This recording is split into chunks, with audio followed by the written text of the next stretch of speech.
Capítulo 4. La mente de Greg el Bueno. Los mesías de la tecnología. En olor de multitud, llevando bajo el brazo los poliglóticos ejemplares de un libro que se ha publicado simultáneamente en 17 idiomas, o han sido 34, las cifras me bailan en la mente, un francés, agresivo, de 55 años, fundador de partidos y de revistas, exministro y exdiputado gaulista y, sobre todas las cosas, radical integrista de la realidad tecnológica de nuestro mundo y conservador a ultranza de los valores políticos de eso que hemos dado en llamar progreso con mayúscula, hizo su aparición en el escenario multitudinario de la crisis nuestra de cada día, ya saben ustedes, petróleo, tercermundismo, energía, consumismo, industrialización, relaciones internacionales, apocalipsis histórico, para proclamarse portador y mesías teórico de la solución que habrá de salvar a esta civilización que se nos deshace entre los dedos. Los medios de comunicación acogieron el desafío mundial y a Jean-Jacques Servan Schreiber como una esperanza. ¿Qué digo esperanza? La esperanza. La prensa más al día y esa televisión que intenta vanamente emerger a los problemas actuales con la mente puesta en la permanencia de los viejos y buenos valores de Occidente se lanzaron a resumir, a preguntar, a glosar y a encender la mecha de los fuegos de artificio de ese futuro que, al parecer, sí tiene salvación.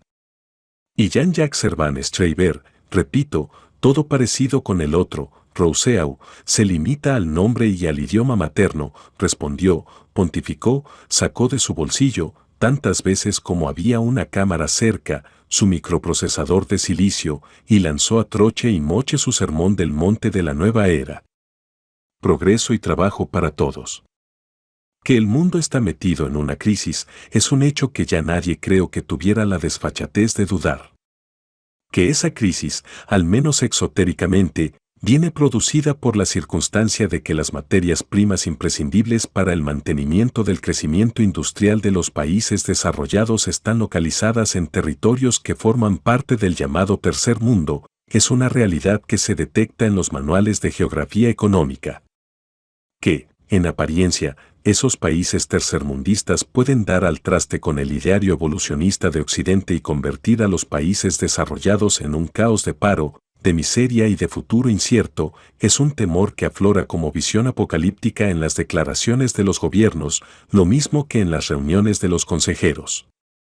Sin embargo, hecho curioso que no parece extrañar a nadie y que está a la vista de todos, estas circunstancias que, naturalmente, no propician el progreso lógico de los países occidentales, tampoco parecen colaborar realmente en la transformación de las tierras del tercer mundo. Una cosa es la acumulación de riquezas monetarias, lo que se ha venido en llamar los petrodólares, y otra el uso que se hace de esa riqueza. Aparte intentos aún en mantillas, como el Kuwait Fund for Arab Development, las becas millonarias a unos pocos universitarios y algunas cantidades destinadas a la compra de bienes de consumo, los ríos de millones que fluyen en las arcas estatales de los países productores de materias primas fundamentales y, sobre todo, de petróleo, parecen destinados, en su mayor parte, a engrosar hasta el reventón las arcas particulares o usufructuadas de jeques, emires, príncipes y familiares privilegiados. De unos pocos magnates, sin que el ciudadano de a pie, o de a camello, pueda hacer uso de los beneficios que, teóricamente al menos, tendrían que proporcionarle esos ingresos en los que los ceros bailan como planetas locos en el universo de las estadísticas económicas. Paro, hambre y subdesarrollo parecen, pues, la perspectiva uniforme a la que se ve condenado en el inmediato futuro un sector mayoritario y masivo de la humanidad de los tres mundos, a no ser que, como anuncian los nuevos mesías, se sitúe en primera fila de los criterios de inversión el desarrollo del hombre, lo que proporcionará una vida paradisíaca al género humano y, a no dudarlo, progreso y trabajo para todos. Solo que, como se plantean, en estos parámetros desafiantes, los conceptos de progreso y de trabajo. La panacea de los microprocesadores. Servan Schreiber ofrece al lector de su libro una vuelta, charter mental pagado, a la comarca japonesa de Aichi, donde se asienta la que hoy es, ya, la fábrica de automóviles más importante del mundo, la Toyota. Nos describe con todo lujo de detalles las 8 factorías y nos demuestra que son el modelo viviente del ideal tecnológico para el mundo de los próximos años, la fábrica sin obreros, la industria totalmente automatizada, robotizada. Las computadoras realizan prácticamente todo el trabajo que hasta ahora era competencia de los seres humanos, montan, atornillan, acoplan, controlan, pulen, vigilan, pintan, secan, prueban y dan el visto bueno inamovible al producto terminado y listo para lanzar al mercado. Pero, oh sorpresa para incautos e ingenuos, que nadie piense que la automatización total ha dejado en la calle a uno solo de las decenas de miles de obreros que antes realizaban esas tareas que ahora llevan a cabo los robots. Una fábrica sin obreros no quiere decir una fábrica sin hombres, viene a proclamar el Mesías de la era de Acuario. Los antiguos obreros son reciclados, se les mete en escuelas de aprendizaje y en institutos de formación especial y se les transforma para que, a fin de cuentas, preparen sus cerebros para realizar y mejorar la labor que antes realizaban sus manos y sus ojos, su cuerpo y sus músculos. Ahora, al parecer, y yo no dudo de que sea muy cierto, ganan más, trabajan menos y abren camino para que las generaciones inmediatas y los que hasta ahora han sido los condenados de la tierra, primero, segundo y tercer mundo, alcancen el nivel de vida ideal que va a permitir, sin duda, que todos puedan tener crédito para adquirir, por ejemplo, la producción de automóviles que Toyota construirá en sus robotizadas factorías de Aichi. Con lo cual, como es lógico y nadie podría dudar nunca, la tierra entera abocará a una era de hombres felices, comedores pertinaces de perdices y fundamentalmente consumidores masivos de todo ese progreso tecnológico casi divino. Yo creo que podría suprimir sin más el casi, que ha convertido al ser humano, o va a convertirle de inmediato, en adorador incondicional e inapelable de la computadora, en catecúmeno de la tarjeta de plástico, en transformador de oraciones que ya no rezarán, Padre nuestro que estás en los cielos, sino, crédito mío que estás en los bancos. Diz que el futuro ha comenzado. Cifras cantan en las páginas desafiantes de las Biblias de los nuevos Mesías, ya hay 60.000 robots funcionando en el mundo, de ellos 47.000 en el Japón, 3.200 en los Estados Unidos, 6.000 en Alemania Occidental, 600 en Suecia, 300 en Francia, 180 en Gran Bretaña, más un centenar en otros países industrializados. Y todo ese cúmulo de circuitos computados significa, por un lado, el germen de una nueva energía cuya base molecular es el silicio y cuya base intelectual es el cerebro humano, al menos por el momento. Por otro lado, y todavía sigo exponiendo la idea de Servan-Schreiber, esos microprocesadores significan la necesaria compensación y el ofrecimiento que el mundo industrializado puede hacer al tercer mundo como equilibrio que pague, en términos de desarrollo económico, las materias primas que continúan en poder de los pueblos hoy subdesarrollados. Se trata, pues, de actuar en todo el ámbito planetario fabricando hombres nuevos, familiarizados casi desde su nacimiento mismo con la tecnología y con las posibilidades que brindan los microprocesadores, para crear en toda la Tierra una sociedad capaz de utilizar este nuevo y por el momento definitivo tipo de energía industrial que se está ofreciendo. La única con capacidad de acción suficiente para liberar definitivamente al ser humano de la lacra del tercermundismo, una lacra que habrá desaparecer en cuanto puedan llevarse a cabo, a nivel de bienios y de multinacionales. Tengo que añadir por mi parte, los planes necesarios de adaptación cerebral que hoy todavía parecen estar en fase de pura experimentación. En su periplo en pos de ese futuro que se nos está creando, Servan-Schreiber conduce finalmente al lector hasta un lugar denominado Computer Camp, una aparentemente inocua colonia de vacaciones típicamente americana para niños de 10 a 15 años, situada en un valle al norte de Santa Bárbara, en California. Allí, los muchachos nadan, practican artes marciales japonesas y una especie de yoga a la americana y reciben 3 horas diarias de clase. El resto del tiempo, durante el periodo de 2 semanas que duran los cursos, tienen a su disposición computadoras Apple II y Texas 99/4 en vez de Exin-Castillos, Mecanous, Hypermanes o balones. Y se les deja hacer con ellas prácticamente lo que quieren, después de habérseles enseñado los rudimentos de su funcionamiento y los principios de su técnica. Hay niños que inventan melodías electrónicas, otros que descubren juegos con los que asustar a las amistades de sus padres. Dennis Valley, el director del centro, vigila, ayuda cuando se lo piden y plantea problemas como si propusiera juegos. Según él, frente a esta revolución tecnológica que se avecina solo hay dos alternativas: controlarla o dejarse controlar por ella. Y dice de sus pupilos: son nuestros dirigentes del mañana. Tenemos todo el interés en ponerlos en el bando de los buenos. Es más seguro para el porvenir. Al parecer, ha dicho eso señalando con el dedo a Greg, un muchachito regordete que ha logrado descifrar un programa complicadísimo y reconstruirlo después. Con los dedos pillados. He subrayado conscientemente la frase que se le escapó al maestro de Computer Camp y que, a no dudarlo, Servan Schreiber colocó en su libro como llamada de atención subliminal a sus lectores, y no a la masa de las 17 o 34 ediciones, sino a las élites a las que sirve y de las que pretende servirse como mentor mesiánico, porque creo que en ellas se encuentra la clave de todo un mundo de intenciones y esperanzas concebido, quién sabe si también electrónicamente, por un sector dominante de la vida planetaria que prepara el futuro de la humanidad entera, tercermundismos incluidos, con arreglo a las coordenadas de dominio y de manipulación sobre las que se ha creado la existencia racionalizada y tecnocrática de nuestro estricto instante cultural. No es ningún secreto, aunque se nos haya querido escamotear la verdad demasiado a menudo, que el ser humano desde el instante mismo en que se instituye culturalmente en sociedad jerarquizada, se somete a la obediencia y a la manipulación. Deja de ser libre de elegir su propio destino y adapta su existencia a las presuntas conveniencias de un conjunto social que solo se supone viable si son aceptados los principios religiosos o políticos que emanan del poder establecido. Y querría hacer ver, en este sentido, que dejo deliberadamente de citar palabras como convivencia y solidaridad, porque, aunque su sentido ha sufrido ya fuertes deterioros en su semántica actual, tienen aún para mí un valor fundamental que no querría degradar en modo alguno uniéndolas a la palabrería manipulatoria al uso.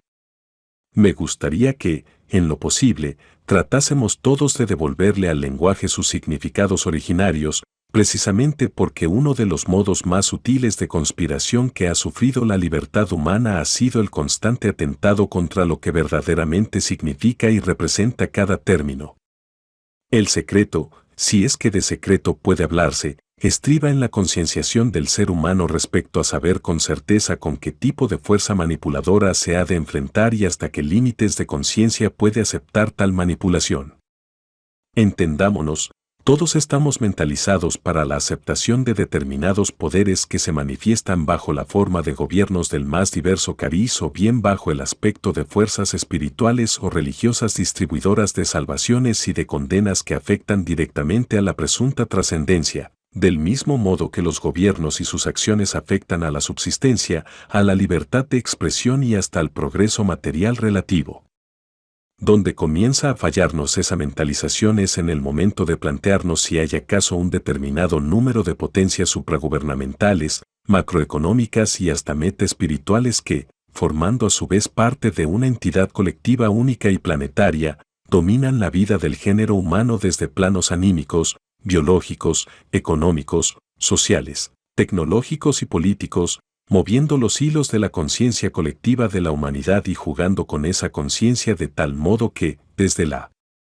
semántica a la supervivencia puramente material, todo cuanto afecta al hombre y a sus relaciones con los demás de controlado estrictamente, atado hasta sus cabos más sutiles manejados sin que queden libres de esa voluntad superior nada más que pequeñas verrugas socioculturales que malamente podrían resistir al estricto control de la gran máquina detentadora del máximo poder. OPEP versus microprocesador. El cebo que la civilización tecnológica puede colocar, cuidadosa y glotonamente, al alcance del olfato de ese mundo súbitamente hinchado de dineros gracias al descubrimiento real del valor de sus materias primas, es el desarrollo de su potencial humano. Pero entendámonos bien, se trata de un desarrollo contemplado desde la perspectiva de una determinada civilización, la creadora de la era industrial de Occidente, de las sociedades anónimas, de los superbancos y de las multinacionales. Una civilización que ha basado los principios y los fines de su existencia en la tapadera de un bienestar material del hombre y que ha contemplado los distintos modos culturales planetarios desde las coordenadas de su propia y exclusiva función, de tal modo que ha dividido limpiamente el mundo en parcelas estancas, según el grado de desarrollo económico y técnico. Se entiende que ha logrado introducir y el grado de dominio que ha conseguido imponer. Pero de pronto, por una serie de circunstancias que todo el mundo conoce gracias a la información, lógicamente también manipulada, que se les suministra, los países de los que se extrae la mayor parte del petróleo, subdesarrollados todos ellos, se dan cuenta, al parecer, de su propia fuerza natural y de cómo pueden hacer uso de ella para igualarse a los países llamados desarrollados, hundiéndoles parcialmente los esquemas económicos al tiempo que elevan su propia potencia con subidas periódicas y constantes del precio de sus crudos. Curiosamente, lo vetamos antes, ese dinero superabundante en el que se bañan los países productores y exportadores de petróleo resulta ser una especie de inmenso depósito bancario sin rendimiento eficaz, sin un movimiento económico que vaya más allá de un par de fundaciones culturales o prospectoras y unas cuantas cuentas particulares que solo sirven, al parecer, para juergas y lujos y posesiones. En España sabemos un poco de eso, de jeques y magnates. Curiosamente también, esos precios disparados periódicamente permiten, al mismo tiempo, que otras prospecciones situadas en el mundo occidental y que anteriormente se abandonaron por no rentables, comiencen a ser explotadas con garantías firmes de rentabilidad. Más curiosamente todavía, las propuestas de ayuda masiva para la puesta a punto de ese tercer mundo considerado como subdesarrollado parten de países y de estamentos que están siendo presuntamente perjudicados por el despertar de la conciencia de poder en los territorios poseedores de las materias primas fundamentales. Y esta ayuda propuesta consiste en proporcionar a ese tercer mundo el aprendizaje y la utilización de la quinta esencia de la tecnología occidental, el microprocesador. Y aquí debo pedir perdón porque, deliberadamente, he englobado en ese mundo occidental a un país tan esencialmente distinto como es Japón, pero tendremos ocasión de analizar su caso, mucho más complejo de lo que en una primera visión puede parecemos y, por supuesto, exponente diáfano, a mi modo de ver al menos, de una situación espiritual ante la cual Occidente sí puede ver efectivamente tambalearse sus estructuras. Creo incluso que el hecho mismo de que Servan Schreiber englobe limpiamente a Japón en ese mundo es una muestra de su necesidad de integrarlo, incluso ideológicamente, en las estructuras de macrogobierno o de poder oculto, si queremos decirlo con más propiedad, que rigen realmente en los países del mundo occidental. Escuela de párvulos. Bastaría repasar con ojo crítico los libros de texto que rigen en las escuelas de todo el mundo para comprobar que eso que hemos dado en llamar educación es únicamente una concienciación constante e imparable, que tiende a condicionar a los futuros ciudadanos para la aceptación tácita de las normas que marcan la continuidad del estatus social decidido desde las más altas esferas de poder de nuestro mundo. La obediencia, el respeto, la confianza ciega en quienes presuntamente están en posesión inequívoca de la verdad, suponen una estabilización indefinida de los niveles de poder. Desde la escuela primaria, el niño aprende hechos prefabricados y razones que están concebidas previamente para justificar y supervalorar tales hechos. Cada cual, desde la más tierna infancia aprende que el progreso, que es el estado ideal del hombre, estriba en la ambición y en el poder, más que en el conocer. En último extremo, se graba en las mentes blandas de los niños que el conocimiento es necesario, pero solamente un camino para alcanzar el deseado poder. Como consecuencia, se ha creado, y de modo más firme de lo que podríamos imaginar, una estructura social en la que funciona fundamentalmente el triple escalón conocimiento-poder económico-consumo. Dicho en otras palabras, se fomenta un determinado tipo de conocimientos con los cuales se alcanzará un progreso en la escala social, progreso que habrá de manifestarse en la capacidad de consumo del individuo. Fijémonos en que en ninguna de esas premisas se tiene en cuenta ni se fomenta, antes bien, muy al contrario, se anula la necesidad interna y natural del ser humano de encontrarse consigo mismo y con su función real en el mundo. Se aprende y se enseña, más o menos claramente, que ese ser humano no vale por lo que es, sino por lo que posee o por lo que potencialmente puede llegar a poseer. La posesión se consigue por una capacidad adquisitiva, por la capacidad de consumo. ¿Y quién puede salir realmente beneficiado en último extremo por esa capacidad adquisitiva que tiene como consecuencia lógica el consumismo? Por supuesto, no espero que nadie llegue a creer que será aquel que posee esa capacidad de consumo, sino, mucho más allá de eso, beneficiarías serán siempre las entidades que están dedicadas a proporcionar en gran escala la tecnología que permita que ese consumo pueda realizarse. Traslademos estas premisas a la inmensa escuela primaria de la nueva era. ¿Quién saldría realmente beneficiado de ese presunto desarrollo del potencial humano previsto por la enseñanza y la utilización de la informática? ¿Quién ganaría en esa quema de etapas tecnológicas que habría de significar el salto del tercer mundo por encima de una era industrial que ya está caducada para Occidente? ¿No significaría acaso la expansión, a niveles planetarios, de la mentalización hacia estratos de consumismo absolutamente necesarios para mantener los mismos centros de poder que ahora nos rigen y que el tercer mundo está ahora también en condiciones de anular? El lado de los buenos. Las palabras del maestro del Computer Camp adquieren en este sentido todo el valor religioso, auténticamente religioso, lo repito aposta, de un dogma en el que se especifica, sin lugar a dudas ni controversias, donde radica lo bueno y lo malo. Naturalmente, lo bueno es la posibilidad de mantener e incrementar la religión del consumismo, de la jerarquía sacroeconómica, del fin del ser humano en tanto que integrante convencido, creyente, de esa escala de valores cimentada hacia el utilitarismo.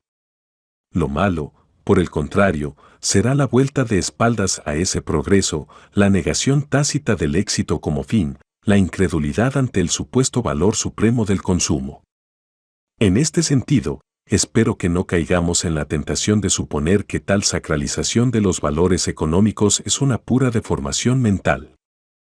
Forma parte integrante de un sector muy determinado del inconsciente colectivo que, voluntaria o involuntariamente, emerge a cada paso en ese contexto que hemos dado en llamar, y no aquí, sino en la vida corriente, religioso o divino, o sagrado al menos.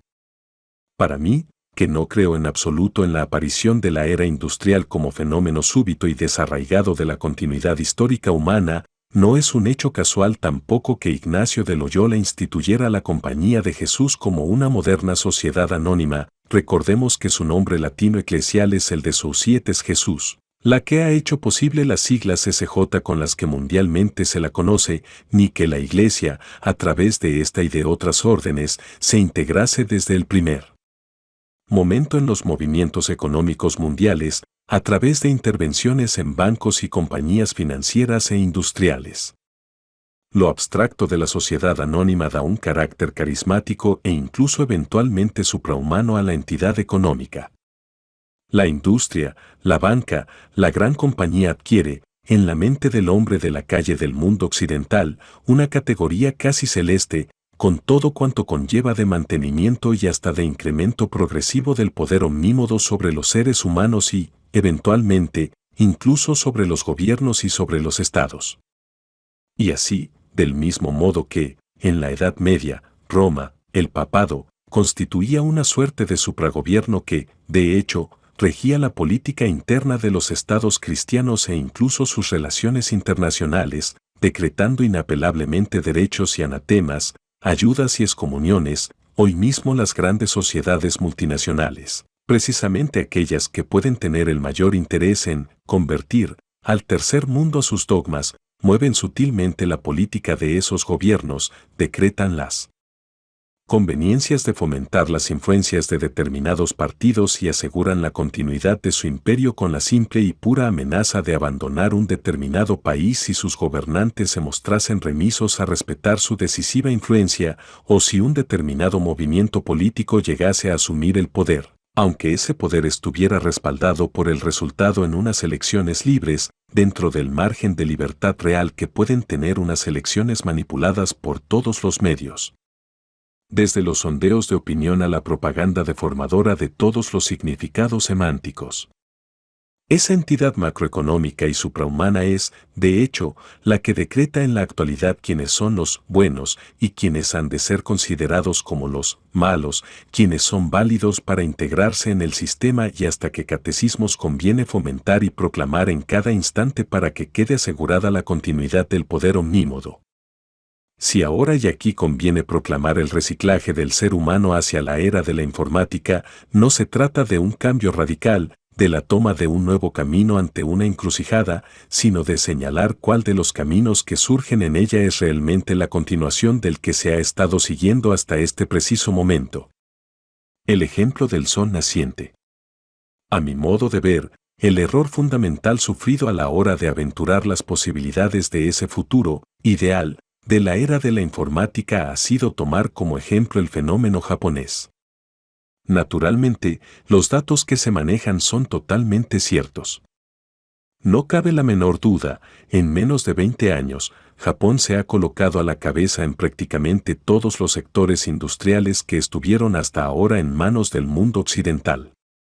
Es totalmente cierto que el 78,5% de la industria robotizada del mundo se encuentra en las islas niponas y que los automóviles japoneses, construidos por medio de computadoras, se han colocado en la primera fila de la producción mundial y muy pronto lo estarán también de la exportación. Todos los datos son rigurosamente auténticos, las estadísticas son exactas y la realidad externa es justa e inapelable.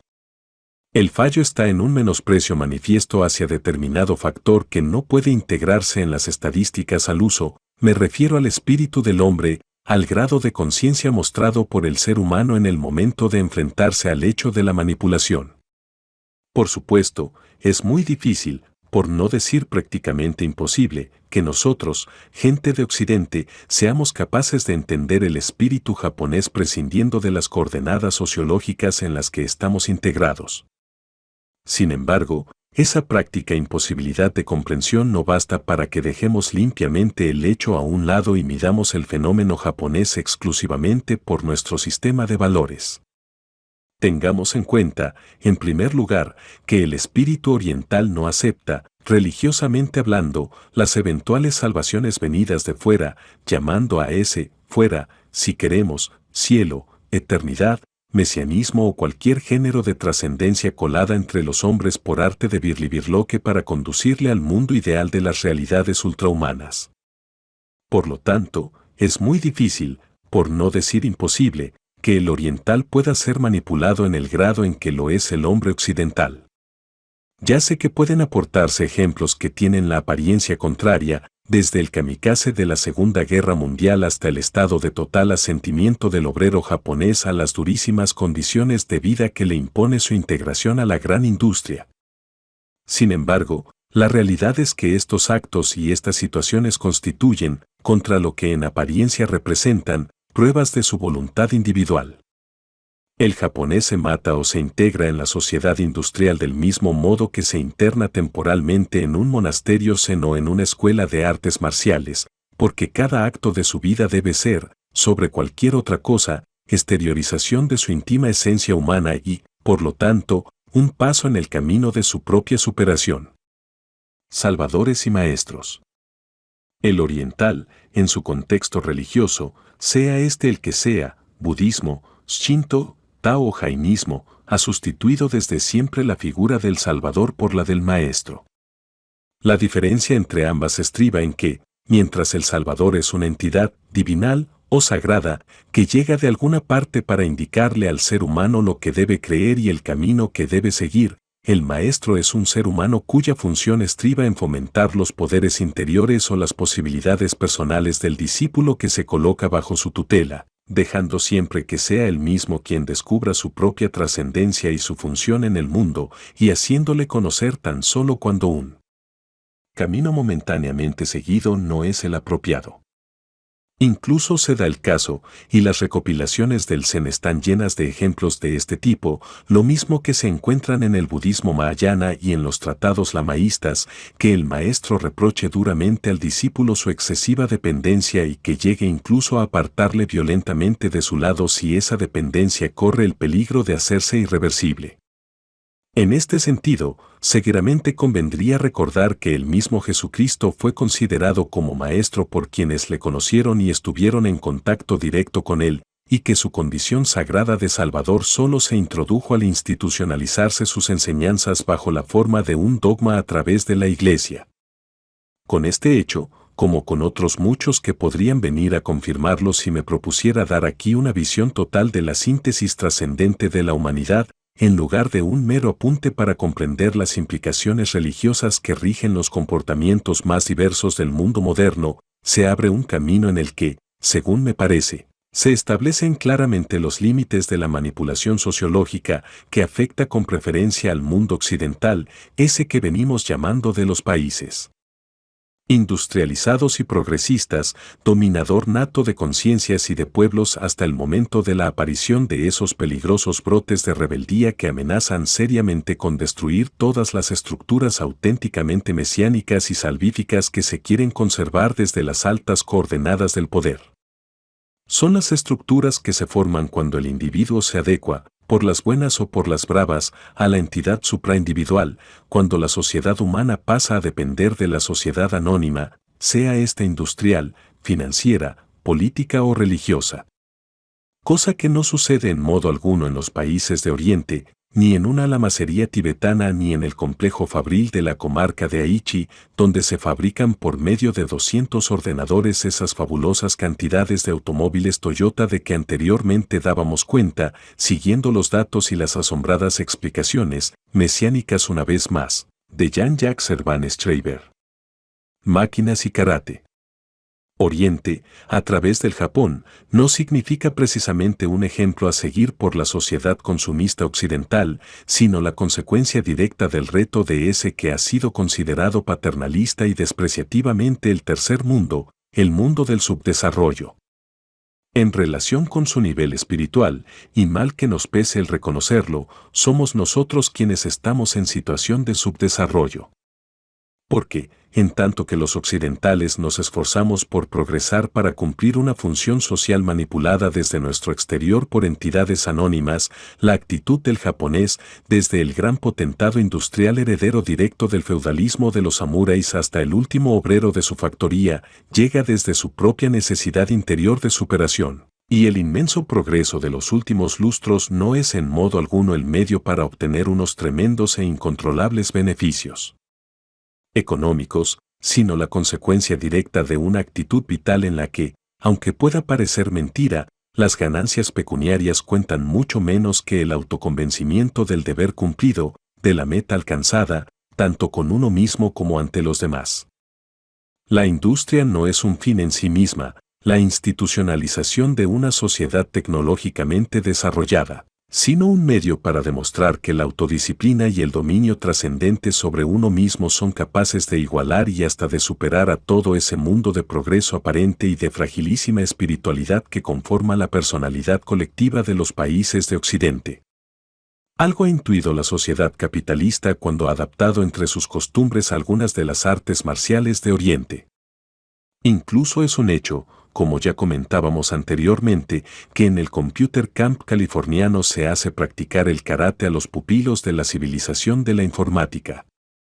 Sin embargo, salvo muy raras excepciones, el sentido ritual de estas competiciones no ha pasado en Occidente de unas pruebas deportivas más o menos institucionalizadas, en los cuales incluso se ha llegado a vencer a campeones japoneses, lo cual significa bien poco, y su sentido profundo de dominio sobre uno mismo y de rechazo sobre lo circundante se ha pasado totalmente por alto, con una denominación tan concreta y tan desgraciadamente propia de nuestro entorno sociológico como defensa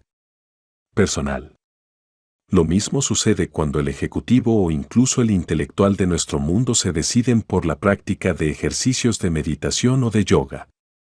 Muy probablemente, en muchos casos la práctica de estos métodos les será útil a determinados niveles de bienestar físico y hasta intelectual.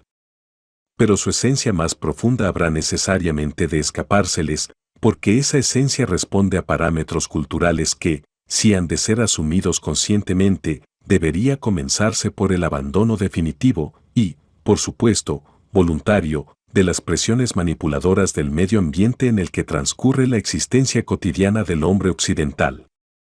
Las coordenadas de la manipulación. Este hombre comienza por llevar pegada en el fondo de su espíritu, desde los inicios de la civilización cristiana y desde mucho antes, la conciencia de haber sido creado para satisfacer el capricho o el entretenimiento de una entidad divinal a la que se tiene necesariamente que glorificar y obedecer sin remedio. Que esa entidad sea llamada Dios o que, ante la evidente ineficacia de sus pretendidos representantes, se transfiera a una abstracción paralela, el desarrollo con mayúscula hoy, por ejemplo, como fue la diosa razón, también con mayúscula, durante la Revolución Francesa o el progreso en los inicios de la era industrial, eso importa muy poco. Utilizo una cita de Fernando Savater: Dios ya no está en uso, hace tiempo que se le colgó el cartelito de no funciona. Ahora está sucediendo lo mismo con el desarrollo. Pero la gran maquinaria manipuladora occidental busca ya afanosamente un sustitutivo de dependencia, porque de lo que se trata en la manipulación es de separar a los hombres de lo que su iniciativa y fuerza propia podrían llegar a alcanzar por sí mismas para doblegarlas a un plan y un poder ajenos.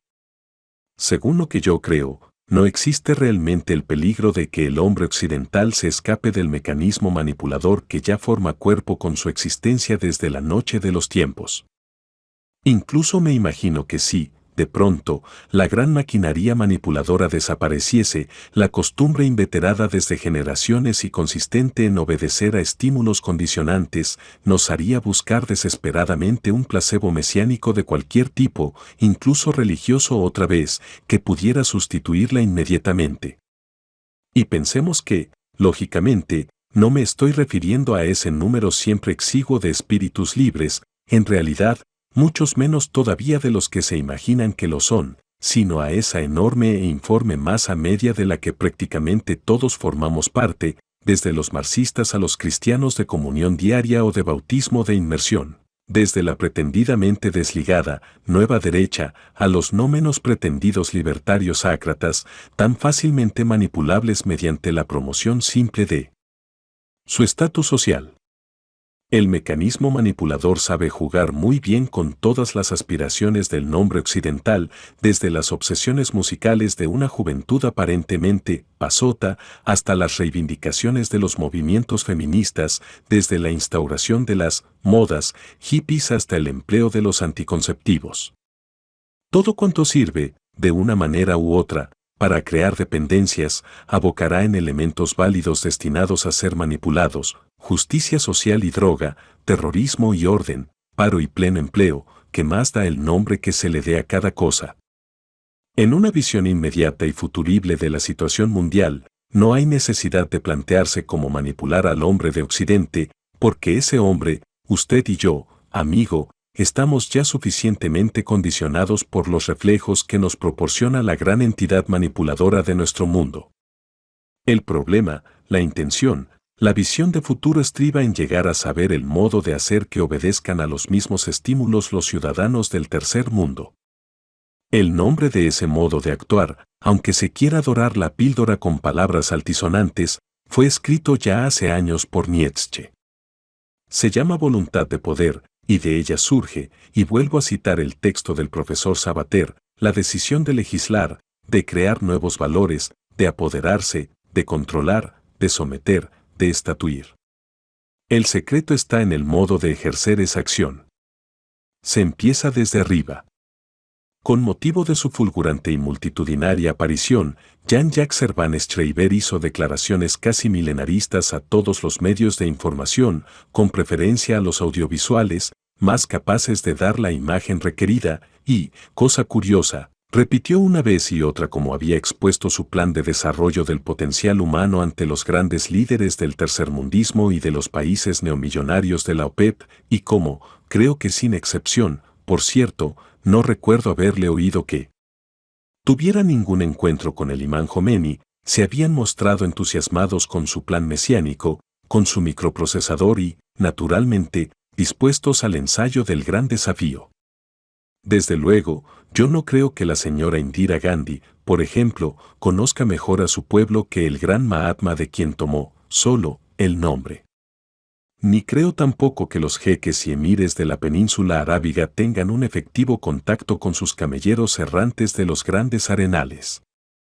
Unos y otros, por el azar del predominio económico y de las circunstancias políticas de todos conocidas, tienen ante ellos, como punto de mira exclusivo y excluyente, el espejuelo del desarrollo occidental, el gran dios del siglo XX, sin calibrar más allá de los muros de sus soberbias mansiones el sentir de unos seres humanos que tienen una concepción vital totalmente ajena a la nuestra.